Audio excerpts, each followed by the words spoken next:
mito na literatura brasileira, que é o mito da literatura feminina. Isso definitivamente não existe. Lembra até de uma história curiosa, quando a Raquel de Queiroz lançou o 15 e o Graciliano leu o livro, o Graciliano Ramos tomou um choque diante da realidade crua descrita pela Raquel e sentenciou: isso é obra de bicho barbado querendo se passar por mulher. Da força da literatura da Raquel de Queiroz, e essa força vem permeando outras tantas literaturas feitas por mulheres. A Cynthia Klinger, ela trabalha muito com isso, ela trabalha com essa literatura real, crua e definitiva, que por ser feita por mulher tem delicadezas, mas sobretudo tem a dureza de se saber mulher em um ambiente hostil como é o ambiente do Brasil. Pobres pretos tolos, aqueles que riram e beberam e se abraçaram naquele 13 de maio. Eu estava entre eles, sem me dar conta de que a liberdade sempre nos pertenceu, de que foi a dignidade que nos tiraram à força, sem saber ainda que a lei da Redentora nos entregaria a miséria das ruas, aos vícios, ao Deus dará. Sei que tenho pouca vida pela frente. Vou me encontrar com Isabel, a minha mãe preta, e com Dona Cândida, a minha mãe branca, em algum lugar bonito. Tão bonito quanto esta terra de nosso Senhor Jesus Cristo. Só que muito melhor. Lá não tem essa gente perversa que olha para nós como mercadorias ou como nada, nem dor, nem desprezo e nem saudade. E com esta que eu ando sentindo de Inácia e Jacinta. Esperem por mim, minhas pretas. É já que eu estou por aí. Queria antes morrer como aquela Nachica, soltando o cheiro de rosa pelo corpo. Que esteja em paz. Mas isso é coisa de santos. Eu já me dou por satisfeita se meu pai me levar depressa. Cíntia, bom, Tudo que Morde Pede Socorro, que é o seu mais recente romance, que é um romance de tensão, é um romance tenso. A vida ali de três mulheres, né, são quase três protagonistas, que resistem, né? É o romance da resistência também. Quer dizer, qual o cerne dessa história toda de resistência? Na verdade, eu sempre sou um pouco resistente ao termo feminista, não porque eu tenha nenhum problema em relação ao feminismo, eu me considero uma feminista. Eu só não gosto da forma como vem sendo adotado hoje em dia, de um jeito depreciativo, que não... Eu fico pensando assim, que se as pessoas imaginam a quantidade de coisas que elas conseguiram até hoje, graças ao feminismo. Mas eu gosto de falar de mulheres fortes. E mulheres fortes, para mim, são as que sofreram, as que, de uma certa maneira, estão na invisibilidade para uma parcela da sociedade, mas gosto de falar de mulheres que realizam coisas e que, para realizar coisas, primeiro ou paralelamente, elas sofrem. Então, acaba tendo sempre tensão. Eu gosto da tensão, eu gosto do conflito. Agora, então você toca já no ponto interessante, porque não é só a violência contra a mulher, ou que poderia dar uma tônica realmente feminista ao romance, mas você tem o caso do afegão, que também é tão violentado quanto as mulheres ao longo da história dele, e que isso degrada e o marca definitivamente, né? Quer dizer, também como é esse personagem? Quando eu resolvi colocar um personagem masculino na história, eu decidi que eu queria trazer um personagem que circulasse nos dois mundos. Então a história dele é de um menino, né? Isso logo fica evidente no livro, violentado pelos costumes locais do seu país. E que eu percebi o seguinte: como eles vão embora com esses homens que os violentam com 6, 7 anos de idade, eles não têm tempo de saber qual seria a sua orientação sexual. Será que aquele menino que depois se torna um homossexual, seria homossexual? Ou o contrário, será que aquele menino que luta uma vida inteira não seria desde sempre? Então, o que eu percebo é a falta de identidade pelo que passa esse afegão. Então, eu resolvi trazê-lo para o universo feminino. Porque quando o universo masculino coloca para fora, e é o que fizeram e fazem com esses meninos quando eles ficam adultos, eles não têm para onde ir, quem é que acolhe essas crianças? Quem é que acolhe esses jovens? Geralmente são as mulheres.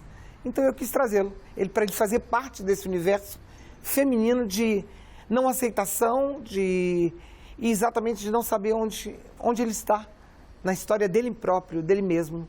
Todos os personagens, né, todos os personagens do livro, eles se tornam frutos de violências anteriores. A própria verdureira, a própria tradutora, que aparentemente, no caso da tradutora, sim, há uma violência velada sobre ela, né? Mas algumas outras personagens, como a adolescente também, que tem essa violência terrível sobre ela. Mas é interessante que o ambiente é sempre hostil a todas elas, e é hostil pelos costumes. Essa é a verdade que você combate? Combato. Combato não os costumes. Combato quando, dentro dos costumes, eu percebo a hipocrisia. Pessoas que fazem um discurso da porta de casa para fora e que dentro de casa praticam outros. Minha mãe tinha até um termo, senhores bons homens da porta da rua para fora e que dentro de casa massacram suas mulheres com tapas, socos e chutes. Então eu sempre gosto de focar essa podridão da hipocrisia. Como ela acontece mais no universo feminino, secularmente, acaba recaindo sobre as mulheres. E cada uma delas, não sei se você percebeu, tem ali o seu momento, não só as mais explícitas, como o caso da menina e da própria protagonista, mas, por exemplo, da dona Firmina, que passa a violência de não saber onde estão os filhos, está cada um num canto do mundo, ela mesma reclama. A própria dona Conceição, que acata um menino afegão e que tem uma perda logo em seguida, no momento em que ela se abre para o menino, o marido morre. É uma coisa que posso falar, porque é uma página do livro. E ela fica, de repente, de cara com uma realidade de ter que conviver com aquele rapaz e ser um marido que foi quem o trouxe. Então, todas elas passaram por perdas e que representaram violências para cada uma, dentro do seu padrão, no seu diapasão. Essas perdas, essas violências também, há um fato curioso, porque as transformam, né? Quer dizer, elas não se postam passiva diante dessas violências. Inclusive, no jogo muito interessante que você faz durante o enredo do romance, que é o jogo da dualidade, né? Todas elas são, digamos assim, duplas, né? Elas têm essa coisa da dualidade também, que é uma coisa fascinante. Sim. Termina sendo no desenvolvimento do livro. Como é que nasce isso também? Como é? Detesto gente totalmente boazinha. E detesto também gente que não tem nenhuma qualidade. Eu acho que o ser humano é exatamente aquela coisa do santo e do monstro que convivem. Então, eu vejo nas minhas personagens, sempre, não é a primeira vez, eu gosto que elas tenham, se aparentemente elas são muito santas, que elas tenham um quê de capeta. E se aparentemente elas são muito encapetadas, que elas tenham um quê de santa. Eu sempre gosto de fazer, realmente, é uma balança, porque eu acho que é assim que todo mundo é. A vida ninguém é totalmente bom, totalmente mal. Eu não sou daquelas maniqueístas que dizem, fulano é uma peste, fulano é um anjo, não. E aí eu procuro mostrar isso nas minhas personagens. E essa dualidade que acaba definindo ela também, acaba criando um elemento literário curioso, né? Que é exatamente esse duplo das pessoas, né? Se você pegar o Diadorim, né? Se pegar que a grande personagem do Guimarães Rosa, se você pegar uma Capitu, que é a grande personagem do Machado de Assis, vê-se essa dualidade também. Quer dizer, você trabalha, de certa forma, sintonizada com essa tradição literária. Ah, com certeza. Com certeza. Eu acho importante isso. É uma maneira também de, eu acho, né? Acredito e quero acreditar, de prender a atenção do leitor. Porque quando o leitor acredita que algo é algo, de repente não é mais aquilo. E eu acho isso interessante. Eu gostava, quer dizer, eu gosto, como leitora, quando eu leio esse tipo de literatura, de homens, de mulheres, aí não importa, eu não tenho isso. Apesar de eu escrever uma literatura muito focada em mulheres, eu não tenho essa coisa de, eu não leio homens, aí eu só acho... Eu leio homens, eu leio mulheres, acho que tem gente excelente, seja onde for. Mas eu gosto dessa dualidade como uma forma também de prender. Exatamente. E porque eu acho necessário você também mostrar a capacidade de cada um. Até que ponto se chega quando algo muda na base? Até que ponto se chega quando algo muda no meio do caminho? Você é uma pessoa maravilhosa e, de repente, no meio do caminho, eu me lembro da crônica da Clarice do rato. Você era uma manhã maravilhosa em Copacabana e, de repente, ela viu um rato, acabou. O céu ficou feio, tudo ficou horrível. Eu gosto desse elemento, exatamente. Bem clariciano, vamos dizer assim. E uma outra que também faz isso de maneira brilhante, que é a Lígia Fagundes Telles, né? Que é belíssima Lígia Fagundes. E a Lígia diz uma coisa interessante, eu já vi falando sobre isso, que ela disse que quando escreve, o principal motivador da literatura dela é ela seduzir o seu leitor, né? Então, todo o trabalho dela é um trabalho de sedução, é um jogo de sedução, né? Para que o leitor se sinta envolvido com aquela verdade que ela quer escrever, que ela quer dizer, né? O seu trabalho também tem esse toque de sedução, né? Essa busca dessa sedução, quer dizer, quando você traz essa dualidade com o sentido de envolver o leitor, é também um jogo de sedução. Com certeza. Eu gosto de brincar que eu sou uma sedutora, não no sentido sexual, sensual, nada disso. Eu sou, no dia a dia, quando eu vou conversar com alguém, eu gosto de seduzir, vamos colocar essas aspas bem colocadas, o meu interlocutor. Eu gosto de seduzir no sentido de, eu olho nos olhos, eu procuro saber se ele tem algo que eu possa destacar de bom. Eu gosto, isso para mim é um jogo de sedução, porque é através disso que eu acredito que as pessoas se aproximem de mim. E eu faço muita questão de dizer, não é uma sedução sensual nem sexual, porque isso seria terrível. Isso é um artifício que eu nunca fiz, do qual eu nunca fiz uso. Mas esse jogo da sedução de manter o meu interlocutor preso a mim ou em mim, eu acho que para isso eu preciso também deixá-lo à vontade no que ele é, no que ele gosta de ser. Se eu consigo captar esse ponto, e isso é uma forma de seduzir, pegar o ponto forte do outro e não é jogar, é fazer com que se volte a meu favor, aí eu faço sim, se eu puder eu faço. Nós estamos falando de literatura densa, de literatura real, de literatura definitiva. E essa literatura permeia toda a obra da Lígia Fagundes Telles. O livro que agora reúne todos os seus contos, não todos, porque alguns já sequer estão perdidos, mas o livro que é uma antologia que conseguiu reunir o máximo da obra contística dessa grande escritora que é a Lígia Fagundes Telles. Ela trabalha a realidade com uma maneira cruel, porque ela trabalha com humor. Quem quiser conhecer de fato a cultura e a verve do brasileiro precisa ler Lígia Fagundes Telles, essa belíssima escritora. Há um aspecto também interessante do romance, que é o aspecto histórico, né? A Bonifácia, ela não chegou a ser escravizada, mas enfim, ela vem da tradição escravagista, né? E a Nhá Chica, né? Que é um mito, né? Belíssimo e tal, que era uma ex-escrava que se torna santa, milagreira e tal, pela sua fé, né? Que é uma coisa muito presente na sociedade que você retrata, que é de Minas, mas não necessariamente de Minas, ela tem uma certa universalidade, essa sociedade. Quer dizer, como foi trabalhar também com esses elementos históricos? São dois momentos diferentes. Eu quero te confessar, eu escrevi toda a parte da Ana Bonifácia, a escravizada, antes do romance todo. Eu escrevi a abertura do romance, a primeira página, e escrevi uns parágrafos do primeiro capítulo. E aí eu estava louca para chegar na Ana Bonifácia. E eu fui para ela, mergulhei de cabeça. E aí eu fiz aquilo com gosto, mas com muito gosto mesmo. Eu queria uma mulher escravizada, mas que não passasse... Eu não queria ficar falando lá daquelas coisas horríveis, do tronco, da máscara, nada.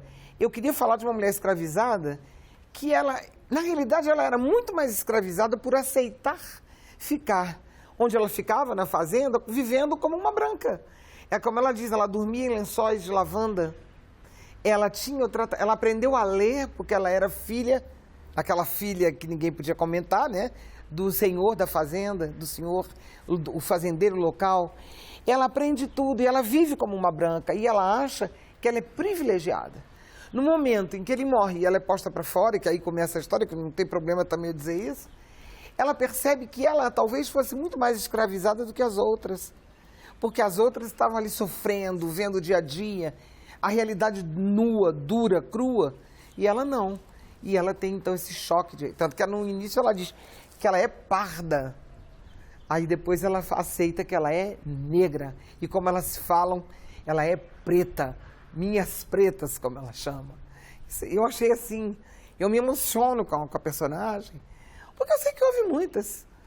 Eu criei uma personagem, não tenho nenhuma referência dela real, mas eu sei que houve muitas, muitas.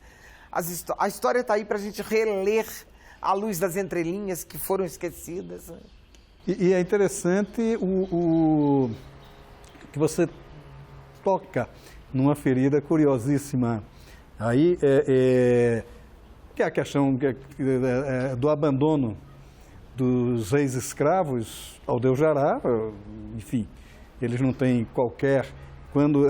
eu sempre brinco que no caso do paulistano foi claro isso, quando tinham que dar salário aos ex-escravos, eles trouxeram os italianos, né? Então, quer dizer, você toca nessa ferida também no romance, né? Quer dizer, como é que foi trabalhar isso? Eu não desenvolvi bem essa história porque havia outras que eu precisava desenvolver, senão não ia virar um romance, ia virar uma saga. Ia ser uma coisa daqueles toletes assim que ninguém ia ler, né? Mas a ideia era exatamente, eu faço questão de deixar claro nesse parágrafo que eu li, em outros, que aquilo ali foi uma ilusão. Eles foram libertados de quê? Eles foram libertados da escravidão considerada, eu sou seu dono, mas eles de repente não tinham emprego, não tinham salário. E aí, como é que come? Como é que bebe? Como é que vive? Como é que cria filho? Sabe, toda uma estrutura social, econômico-social que não foi pensada. Eu cansei de ouvir muito a coisa de, ai, como ela era linda, princesa. Escutei até da minha mãe, ela era linda, ela libertou. Eles não eram, a liberdade deles não foi uma coisa que eles entregaram, foi tomada. Mas o pior de tudo foi tirar a dignidade de ser humano, de uma pessoa comer num chão de terra batida, misturando com terra. Então, isso eu queria muito retratar. Eu queria só falar uma coisa rapidamente, que você me perguntou e não respondi. A questão da Nhá Chica. Minha mãe é de Baipendi, é a terra de minha mãe. Há uma certa semelhança nisso ali no livro mesmo. Eu vivi pequena nessa cidade, indo muito com a mamãe. Sou devota, eu sou uma católica que não vou à igreja, eu não sou uma católica. Eu tenho minhas devoções, e Nhá Chica é uma delas, desde menina.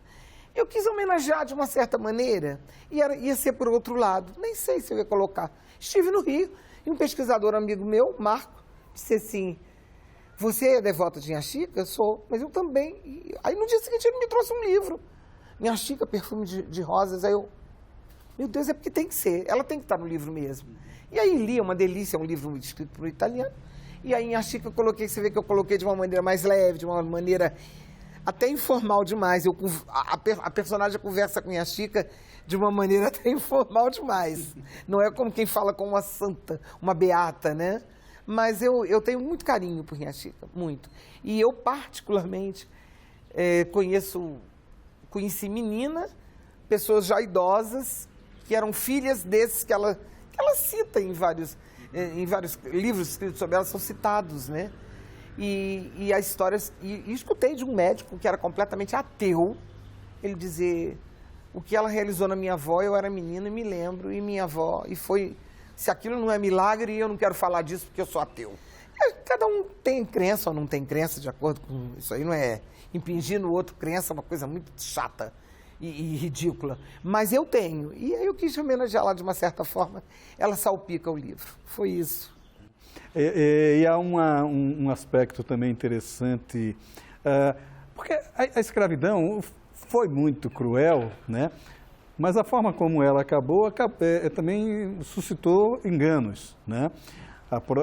Eu lembro que tem um livro clássico, Memórias de um Senhor de Engenho, do Joel Belo, que ele chega a defender. Ele diz, não, na época os escravos viviam bem melhor do que depois que eles foram libertos. De certa forma, eles põe uma dúvida sobre isso tudo, né? Porque gera esse sentimento de que houve um envolvimento do senhor de engenho com seus escravos, não sei, era um envolvimento do explorador, então não havia essa bondade toda. E você fala muito nessa ferida, e a Bonifácia, ela termina invocando uma outra coisa que é curiosa. Ela acaba resistindo pela educação, por ela ser educada, né? Por ela saber ler e escrever. Veja bem como é esse diálogo todo. O Fabiano respeita, assim, a Vitória no Vidas Secas de Graciliano Ramos, exatamente porque ela sabe fazer contas. Ela que sabe fazer contas, né? E ela é quem quer a educação dos filhos, né? Para que os filhos não se tornem outros Fabianos, né? Quer dizer, mais uma vez, o diálogo com a literatura clássica brasileira, não é? Como é isso também? Eu faço questão de colocar algum aspecto que valorize a cultura, a educação. Claro que de forma sutil, você não pode também ser didático num livro de literatura, mas uma vez eu escutei da Meimei Bastos, uma poeta aqui de Brasília, maravilhosa, e eu perguntei, eu quero colocar uma mulher negra no meu livro, e eu sei que o movimento negro tem resistência quando a gente é branco e quer falar, como eles falam da negritude. Então ela disse, olha, para com isso, eu não sou vítima, eu não gosto de ser vítima, e sou negra, então eu vou lhe dizer, fale de uma negra poderosa, empodere uma negra, pare de falar que as negras só serviam para coito, para servir comida da sinhá. Fale de uma negra que realiza algo, isso tinha em mente. Por isso que eu te falei que eu escrevi primeiro essa parte.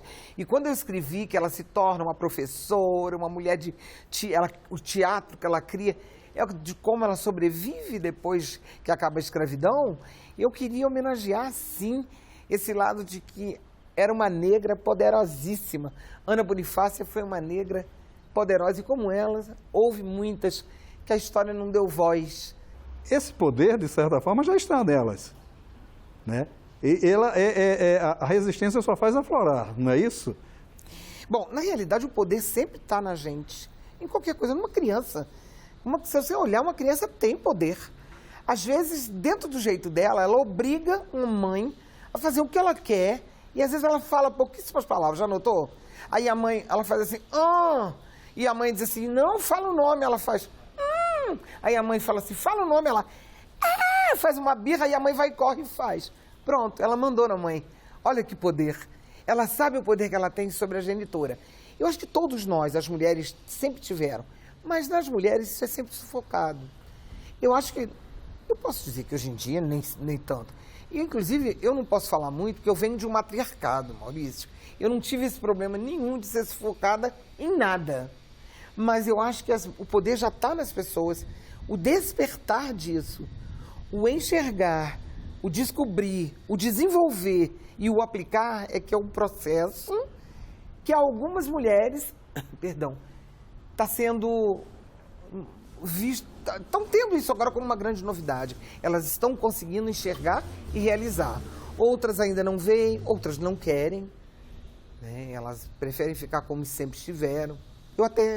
Eu não sou do tipo que tem que ter, eu respeito aquela pessoa que gosta tem medo, eu compreendo o medo é uma coisa terrível, o medo é maior do que o poder que cada um de nós tem dentro, então, mas que está tudo aqui dentro, o material já veio todo, como a gente vai preparar o bolo e se vai preparar o bolo, aí é uma decisão, é outra história. O livro fala de questões terríveis, não é uma prosa poética, longe disso, não é, mas ele é um livro narrado com suavidades. Também como é que foi esse processo de falar de coisas tão terríveis, tão duras, de maneira, não doce, mas pelo menos de maneira suave, de maneira sem chocar? Nesse livro, particularmente, era a terra da minha mãe. Então, a cada vez que eu pesava a mão, e eu peso em vários momentos, eu me lembrava também do respeito que eu tenho pelas minhas origens. A terra que eu amo, uma terra que eu admiro, um povo que sempre me acolheu muito bem, apesar de eu ser carioca, porque papai era, mas... Então eu respeito muito Baipendi. Eu queria que fosse visto paralelamente às feiuras do livro, dos personagens, da vida delas, Eu queria que fossem vistas as coisas bonitas que existem em Baipendi, como montanhas magníficas, como gente que é saudável, que caminha na rua com calma, jovens, velhos. Eles caminham, eles têm, sabe, eles fazem o próprio tempo. Como o fato de Baipendi ser o berço dos cavalos Mangalarra Marchador, que muito pouca gente sabe, que é numa cidadezinha como Baipendi, que é pequenininha lá, encravada lá no meio da serra, grudado em Caxambu, que aí todo mundo conhece, porque é a estação de águas, e era o contrário. Caxambu é que era município de Baipendi. Descobriram água mineral em Caxambu, Caxambu cresceu, Baipendi foi ficando só com aquela sua vocação. Então, eu queria amenizar em vários momentos. E também porque eu vejo que todas essas personagens que são sofridas, elas muitas vezes são sofridas porque esse lado emocional delas foi amordaçado. Mas ele existe. Em algum lugar de todos nós existe ternura, de todos nós. Cíntia, muito obrigado pela sua participação no Leituras. Foi uma ótima conversa. Obrigado. Obrigada. Eu que agradeço a oportunidade de estar aqui e a sua companhia, Maurício. Obrigado.